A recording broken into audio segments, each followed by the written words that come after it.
ஸ்ரீவில்லிபுத்தூரில் வீடு கட்ட உரிய அனுமதி கோரியவரிடம் 10,000 லஞ்சம் கேட்ட நகராட்சி கட்டட அமைப்பு ஆய்வாளர் கைது.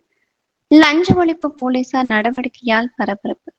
ஸ்ரீவில்லிபுத்தூர் நல்ல குற்றாலம் தெருவை சேர்ந்தவர் வாசுதேவன். வயது 48. இவர் ஆட்டோ ஓட்டும் தொழில் செய்து வருகிறார். இவருக்கு சொந்தமான இடம் ஸ்ரீவில்லிபுத்தூர் சிங்கம்மாள் கிராம பகுதியில் உள்ளது. அதில் வீடு கட்ட நகராட்சியில் கட்டிட பிளான் அலுவலகத்தில் கட்டிட அமைப்பு வரைவு ஆய்வாளர் ஜோதிமணி என்பவரிடம் அனுமதி கோரியுள்ளார். முறையாக அனுமதி கோரி மனு செய்து அரசுக்கு செலுத்த வேண்டிய கட்டணத்தையும் முறையாக செலுத்தியுள்ளார்.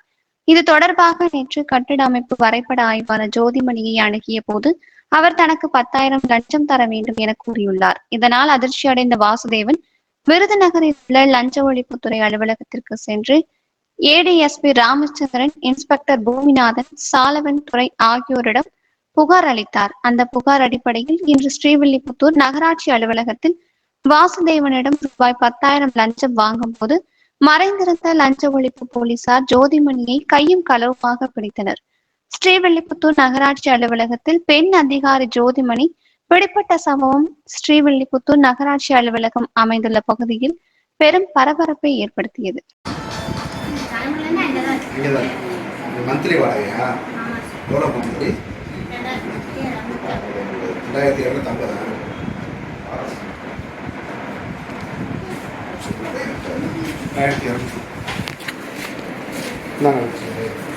இப்போ டீட்டெயில் வாங்கிக்கோ, விருது வாங்கிட்டு வாயா.